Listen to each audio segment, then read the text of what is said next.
I'm John Kovach. I'm a newspaper editor. I'm a radio announcer. I'm a high school football coach. And since I was old enough to stand on the side of a stream next to my dad, I've been an angler. I've fished with bait, lures, and flies. I've fished with spinning gear, fly rods, jigging poles, and tip-ups. I've stood on ice, waded rapids, and been tossed about the deck of a boat.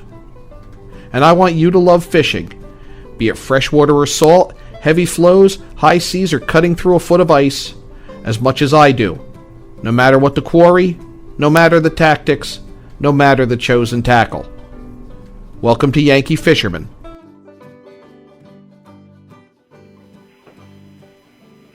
Welcome to Yankee Fisherman, presented by the Dock Shop on the HAN Network. It is Thursday. It is May 19th. It is almost Memorial Day. With that in mind, just a programming note I want to get out of the way early, and I will repeat this.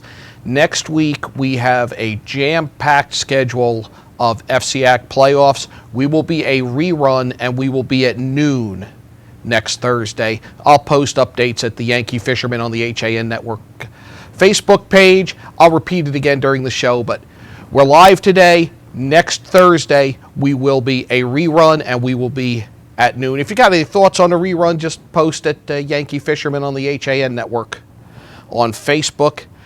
We're going to start right off with a milestone. If you have been in a tackle shop in the Northeast, really anywhere along the eastern seaboard, I would think, you've seen the fisherman.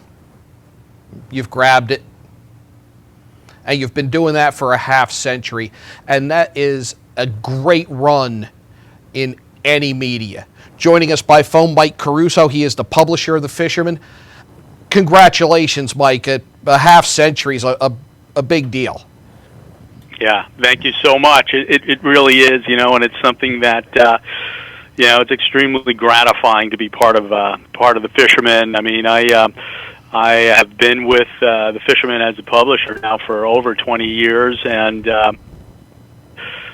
now actually currently the owner of the magazine, and to be with it for so long and to be really reading it myself, since I can remember my early days when I was probably 15 years old, picking it up at the newsstand and being so connected to it.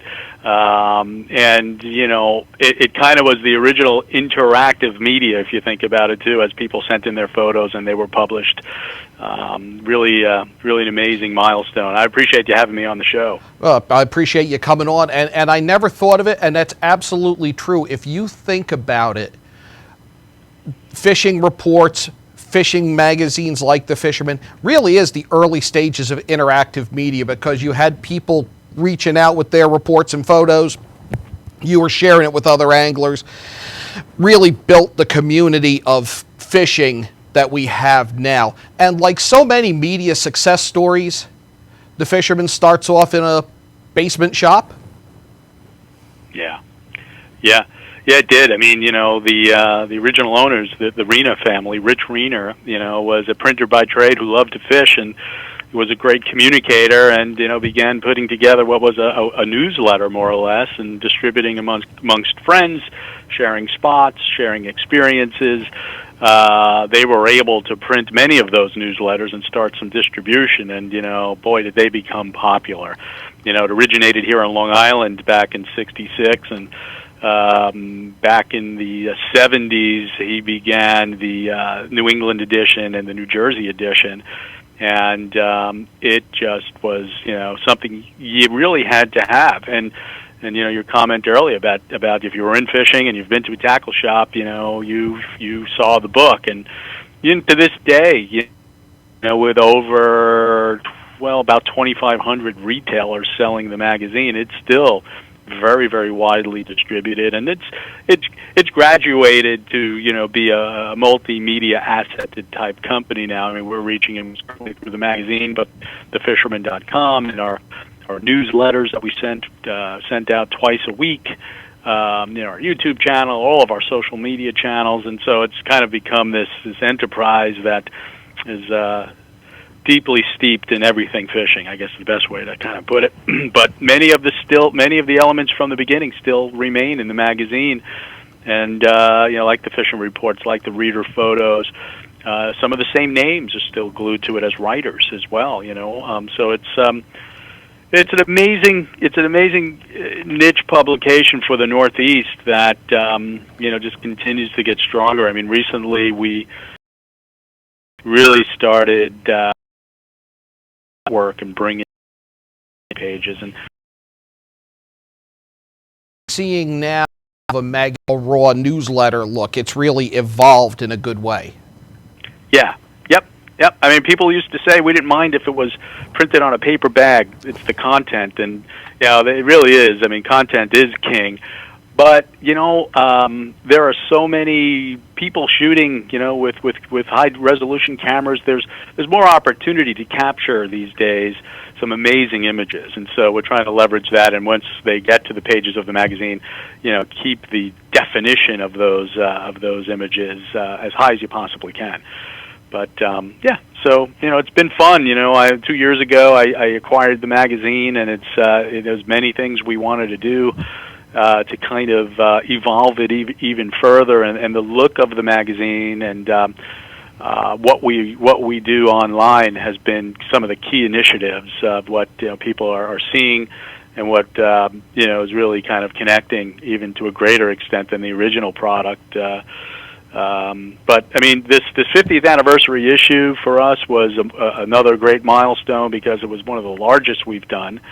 So many neat things. We profiled 100 people who have been part of the fishery here, the sport fishing in the Northeast, or part of kind of a combination of being part of sport fishing, part of the fishermen in whatever way, photography or writing or fisheries management, things like this. And we kind of took a stab at acknowledging some of the movers and shakers in the Northeast market, and just very briefly profile them at the same time, and turn out to be something that people really very positively responded to. It's a good read.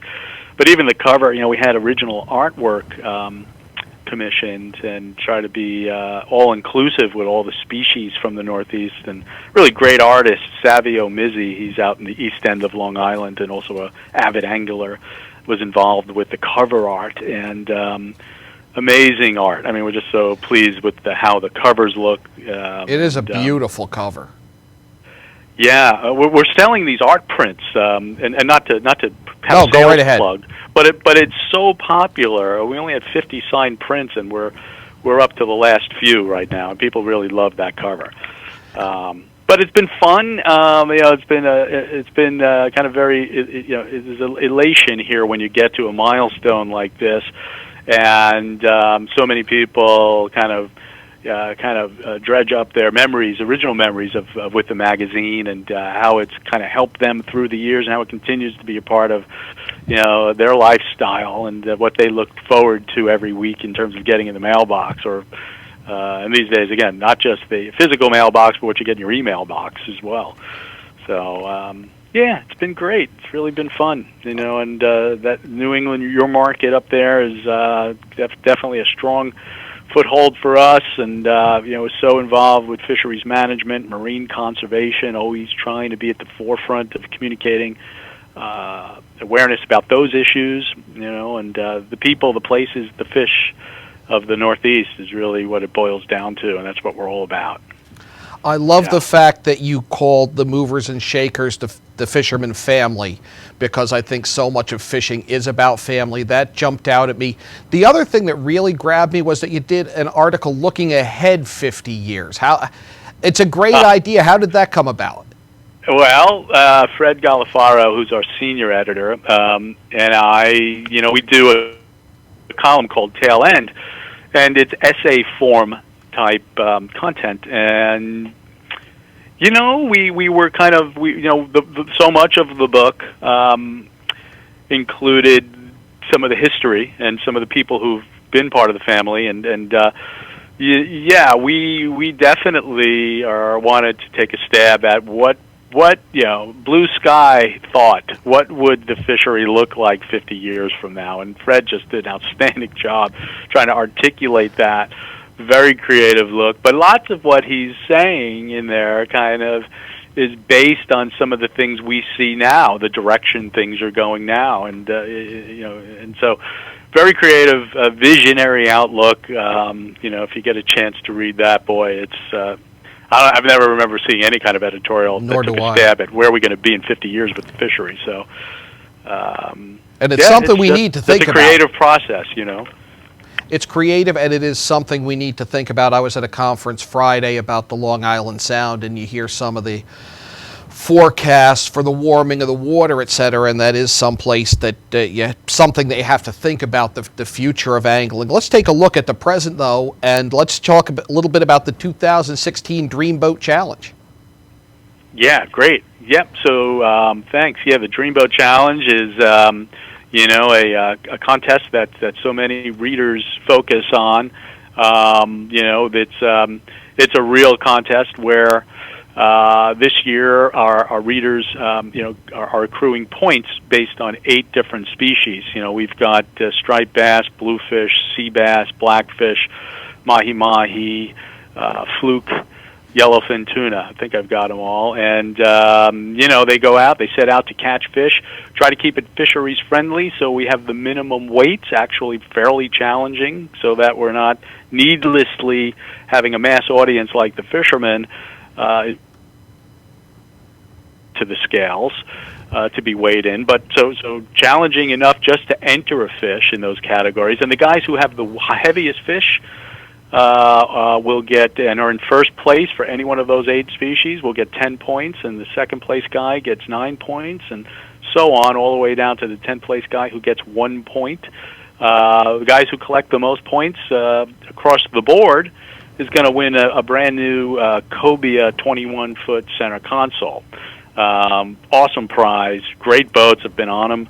And it's just some good friendly competition for subscribers throughout the entire region. We're from Maine down to the Mid-Atlantic area in Maryland, and it's what a lot of people focus on when they go out and fish. And it's exciting. It's just an exciting thing to have in the back of your mind. You never know when a big fish is going to hit, and when you can go out there and enter it into this contest as a subscriber. It is a subscriber-based contest, so you got to be a subscriber. But yeah, it's one of those things that is an important competition here in the Northeast. And then. So I appreciate it. Congratulations. Mike Caruso, publisher of The Fisherman. We're going to step out. When we come back, we're going to talk about World Fish Migration Day on Yankee Fisherman, presented by the Dock Shop. Can't wait for it to get warmer so you can start fishing again? Get over to the Dock Shop, where they have the latest in fishing tackle, marine electronics, boating supplies, and more. But remember, the Dock Shop isn't your average tackle shop. You'll also find the finest selection of nautical apparel, jewelry, home decor, and gifts in New England. Boater, beach bum, fisherman, or simply love the New England coast, this is a unique place to shop. The Dock Shop, 51 Tokenique Road, Darien, 609 Riverside Avenue, Westport, dockshop.com.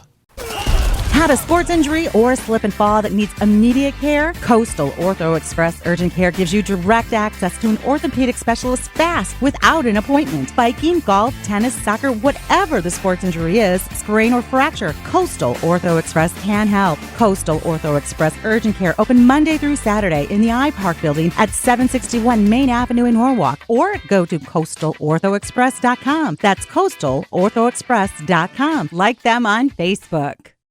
Walter Stewart's Market in New Canaan is your time-saving local shopping destination for the best of spring. Find many of your favorite products, from great specials on everyday items to the freshest organic produce, artisanal cheeses, and grass-fed steaks. Drop off your knives to be sharpened, grab a beautiful bouquet of spring flowers, and stop in next door for a wine tasting. Plus, their personable staff is always ready to lend a helping hand. So stop in to Walter Stewart's Market, 229 Elm Street today, or shop online at stewartsmarket.com.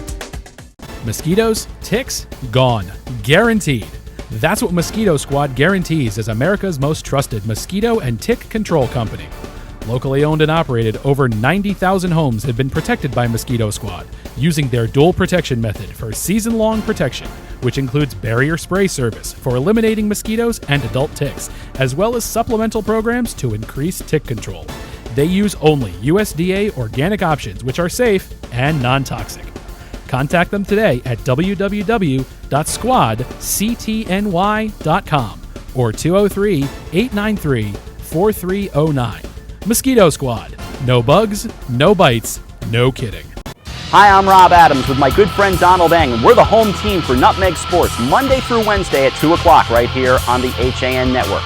We are the place for all things Connecticut sports, so come hang out with us on Nutmeg Sports. Don? They don't call him the best color man in the game for nothing. Nutmeg Sports, 2 o'clock, Monday through Wednesday right here on the HAN Network. Welcome back to Yankee Fisherman, presented by the Dock Shop on the HAN Network. John Kovach with you this Thursday, May 19th. Thanks again to Mike Caruso of the Fisherman for joining us. We're now joined, and we're looking ahead a little bit to Saturday, and it's a day that seems to have grown in importance because I'm seeing a lot more events this year, and it is World Fish Migration Day. Laura Wildman, who is a fisheries engineer and director of the New England Regional Office for PrincetonHydro.com. She is joining us by phone. Laura, thanks for joining us on Yankee Fisherman. Tell us a little bit about what World Fish Migration Day is. Sure thing. I'm happy to be part of it. Basically, World Fish Migration Day is looking to bring attention to migratory fish and their habitats. So lots of different types of migratory fish species worldwide. And they need basically clean water and free-flowing rivers in order to thrive. And World Fish Migration Day is bringing attention to this and trying to get people as part of this to help protect the environment, to help promote, protect and restore the habitats, and promote just fish passage in general. And one of the events going on to promote that is the Connecticut River Flotilla. That's going to start in Old Lyme. You are one of the organizers of that. Tell us about the flotilla. Yeah, I am. We're trying to think of creative, fun ways to get people connected with this idea. And what we're doing is we're gathering a bunch of folks together with canoes and kayaks down at the Smith Neck Road boat launch at 9 a.m. on Saturday. And we're going to have someone come in with a drone who can take some photos over top of us. We're going to have a lot of pictures taken. We're going to have some fun, basically starting our way right where the migratory fish start up the Connecticut River at that boat launch, which is at the confluence of the Connecticut River and Long Island Sound. And that starts at 9 a.m., the launch. You can contact Laura at lwildman@princetonhydro.com to let her know if you're attending. There are a number of other events, including an open house at the Mianus Pond Fishway and all of the fishways in the state. We're seeing a lot more, Laura, in terms of construction of fishways and removal of these old obsolete dams that may have had a purpose back in the mill days in this area, but currently serve as little more as a barrier to fish migration. Are we seeing success where we've opened the paths to having fish go back up their natural habitat? We really are. I mean, there's a lot of river restoration that's a little bit more of a patch type of approach, but removing a barrier is not. So you see instantaneous results when it relates to migratory fish, being able to reach habitat that they weren't able to, population increasing in size. So it's definitely something we can do that makes a big difference. What else can people do that makes a difference in fish migration, not just Saturday, but throughout the year? Well, getting involved in organizations like some of our partnering groups that are working on this. We've got about 7 partnering groups, nonprofits around this state and in Massachusetts, and some national organizations. Getting involved with them and helping with their types of activities, supporting these organizations. Just a list, Connecticut River Watershed Council, Connecticut Fund for the Environment, Save the Sound, the Nature Conservancy, American Rivers, Farmington River Watershed Association, and Connecticut DEP. But they put on a lot of things and create a lot of projects to protect this type of habitat and restore rivers. So these are all great organizations to be involved with. All organizations that we have dealt with. So what are we hoping to do through World Fish Migration Day? Is it to call attention to this, or to get people to focus on it and act more? And are we trending in the right direction? Yeah, we're trying to spread the word about the importance of migratory fish in free-flowing rivers. And we're trying to get people to feel more connected to rivers and the ecosystem. Migratory fish are part of that, a critical part of that. So it's really, it's an awareness thing. We've got over 400 events worldwide right now. And we, of course, had another World Fish Migration Day 2 years ago, and we'll have one 2 years from now. And it's really about connecting people to these fragile systems and gaining awareness of their protection, about trying to take care of them and understand how we can work together to basically protect migratory fish runs. And as I said, all of the fishways in the state, they are all having open houses. You can check the times, and that's worldfishmigrationday.com/events. But you've got the Rainbow Dam Fishway in Windsor, the Harry Hockinson Fishway in Wallingford, the Stankem Fishway in East Berlin, the Greenville Dam Fish Lift, that is in Norwich, the Latimer Brook Fishway, that is in East Lyme, that's where you guys will be.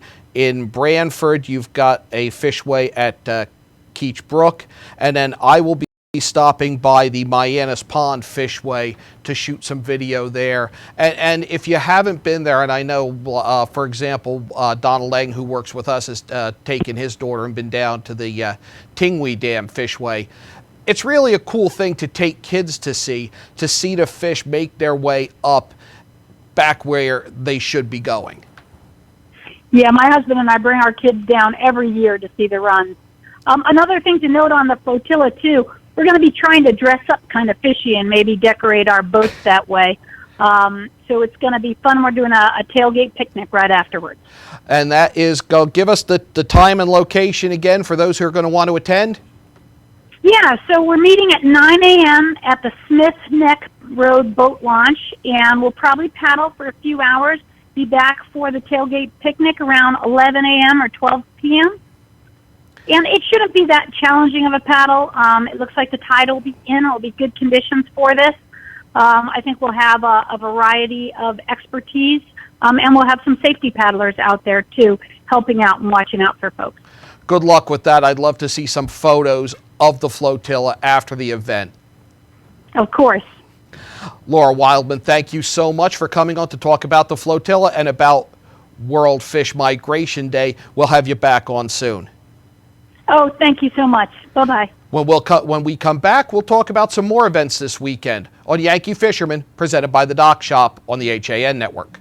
Can't wait for it to get warmer so you can start fishing again? Get over to the Dock Shop, where they have the latest in fishing tackle, marine electronics, boating supplies, and more. But remember, the Dock Shop isn't your average tackle shop. You'll also find the finest selection of nautical apparel, jewelry, home decor, and gifts in New England. Boater, beach bum, fisherman, or simply love the New England coast, this is a unique place to shop. The Dock Shop, 51 Tokenique Road, Darien, 609 Riverside Avenue, Westport, dockshop.com.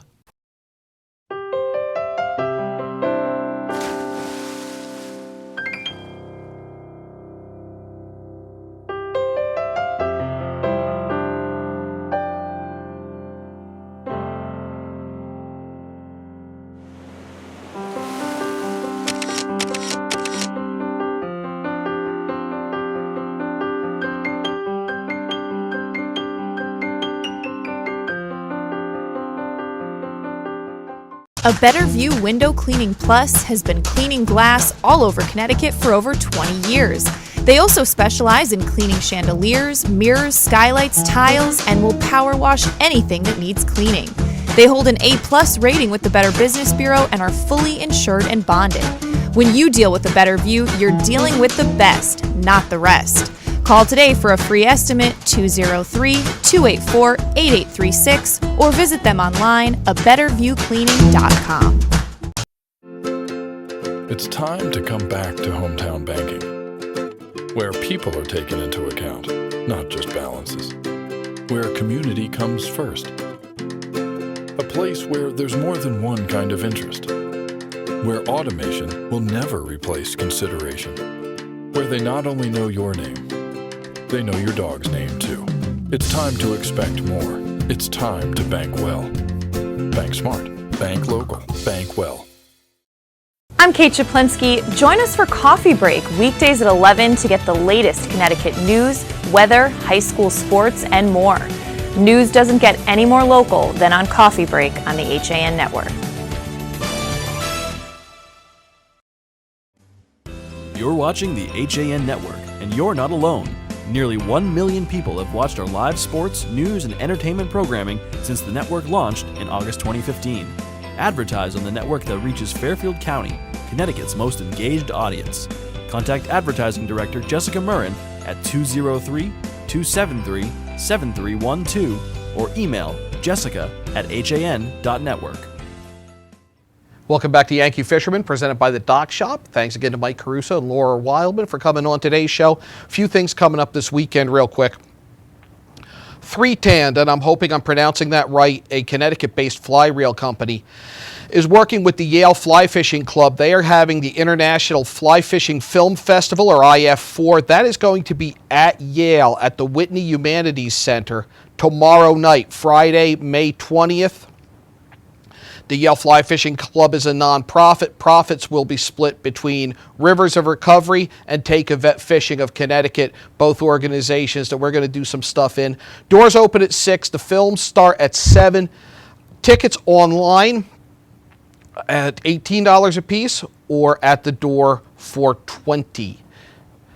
Saturday from 9 to 1, and we're going to be at this event. Fairfield Police Department are going to host a boating safety demo at the South Benson Marina. I will be at that. Also Saturday, the 13th Annual Monroe Police Union Fishing Derby. That is 6 to 9 a.m. at Great Hollow Lake in Wolf Park. The police and the Park and Rec Department in Monroe collaborate on that event, which is free for children up to 15 years of age. They provide bait prizes to the top 3 anglers in 5 age categories. Eddie Basson was to have a kayak event in Connecticut on Saturday. That was to be at Lake Housatonic. That has been moved to Powers Lake. It will be 7 a.m. to 1 p.m. That is due to water levels dropping due to work on the dam. NEBasson.com for information. A couple of stories you should keep an eye on. The discovery of PCBs and dredge material at the Exide site that's being rehabilitated in Fairfield. That's at fairfield-sun.com. EastonCourier.com has a number of stories about the Mill River and the South Park property, the future of that. Thames Valley TU on Sunday at 9. They are installing new baffles at the Versailles Fishway. They need some volunteers there. TVTU is the .com is the website, and you can check there for that. Nutmeg TU had a planting scheduled for Saturday. That has been postponed. It's going to be the first weekend in June. More information on that is going to be posted at nutmegtrout.org. That will be posted later on this evening. And the Narragansett chapter at TU is going to have its May meeting on the 25th. That's at 5 at the Deer Check Station on Route 165, which is 10 Rod Road in Exeter, Rhode Island. It's the first of 4 Streamside meetings for 2016. That's going to do it for this week's Yankee Fisherman. We want to thank again Mike Caruso of the Fisherman, Laura Wildman, who came on to talk about the flotilla in honor of World Fish Migration Day. Again, next week we will be on an hour early. We will be on at noon. We will be a rerun, but we've got a lot coming up. We'll be back live at 1 o'clock Thursday, June 2nd. Somebody tell me I got that date right. Thursday, June 2nd, we'll be back with a new Yankee Fisherman presented by the Dock Shop. Till then, tight lines.